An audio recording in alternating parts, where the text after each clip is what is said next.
Central Military Commission in China. The 1982 Constitution of China created a Central Military Commission under the control of National People's Congress.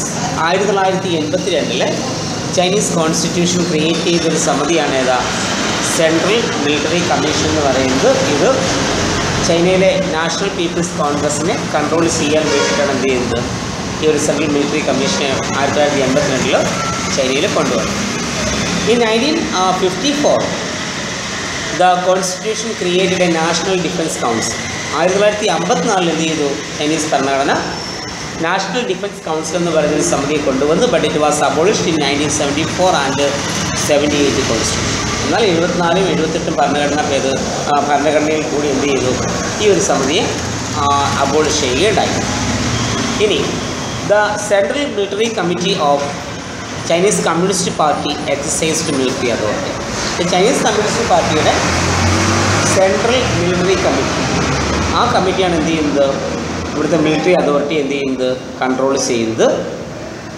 And the 1982 Constitution deprived the military powers of the President of People's Republic of China and created the Central Military Commission. ഇപ്പോൾ 1982 constitution വന്നപ്പോൾ പ്രസിഡൻറ്റിൻ്റെ military അധികാരങ്ങളെ എന്ത് ചെയ്തു അവഗണിച്ചുകൊണ്ട് ഈ powers ആർക്ക് കൊടുത്തു central military commission. അതായത് ചൈനയിലെ സൈനികപരമായിട്ടുള്ള കാര്യങ്ങളെല്ലാം നിർവഹിക്കുന്ന ഏതാണ് ഈ സെൻട്രൽ മിലിറ്ററി കമ്മീഷനാണ്. അത് നാഷണൽ പീപ്പിൾസ് കോൺഗ്രസിൻ്റെ കൺട്രോളിലാണ് എന്ത് ചെയ്യുന്നത് പ്രവർത്തിക്കാൻ ചെയ്യുന്നത്.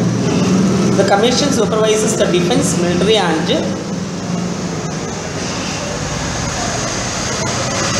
lead the armed forces. അവിടുത്തെ എന്താണ് സൈനികപരവും പ്രതിരോധപരവുമായിട്ടുള്ള പ്രവർത്തനങ്ങൾക്ക് നേതൃത്വം കൊടുക്കുകയും ആംഡ് ഫോഴ്സിനെ നിയന്ത്രിക്കുകയും ചെയ്യുന്ന ആരാണ് ഈ സെൻട്രൽ മിലിറ്ററി കമ്മീഷനാണ്. The term of the central military commission is 5 years. ഇവരുടെ കാലാവധി 5 വർഷമാണ്. It act as the additional check on the rulers. അതായത് എന്ത് ചെയ്യുന്നു ഇവിടുത്തെ ഭരണാധികാരികൾ എന്ത് ചെയ്യാൻ നിയന്ത്രിക്കുന്നതിനുള്ള ഒരു ചെക്കിംഗ് മെത്തേഡായിട്ടാണ് എന്ത് പ്രവർത്തിക്കുന്നത് ഈ സെൻട്രൽ മിലിറ്ററി കമ്മീഷൻ എന്ത് ചെയ്യുന്നത് പ്രവർത്തിക്കുന്നത്. Then this commission consists of a chairman and a deputy chairman and other commissioners. ഒരു ചെയർമാനും കാണും, ഡെപ്യൂട്ടി ചെയർമാനും കാണും, മറ്റ് കമ്മീഷണേഴ്സും അടങ്ങുന്ന ഒരു സമിതിയാണ് ഏതാ ഈ സെൻട്രൽ മിലിറ്ററി കമ്മീഷൻ എന്ന് പറയുന്നത്. അപ്പോൾ ചൈനയിലെ സൈനികപരമായിട്ടുള്ള എല്ലാ പ്രവർത്തനങ്ങളെയും നാഷണൽ പീപ്പിൾസ് കോൺഗ്രസിന് വേണ്ടിയിട്ട് നിയന്ത്രിക്കുന്ന സമിതിയാണ് ഏതാ ഈ സെൻട്രൽ മിലിറ്ററി കമ്മീഷൻ എന്ന് പറയുന്നത്. 1982 കോൺസ്റ്റിറ്റ്യൂഷൻ അനുസരിച്ചാണ് എന്ത് ചെയ്യുന്നത് ഈ ഒരു സമിതി സ്ഥാപിച്ചത്.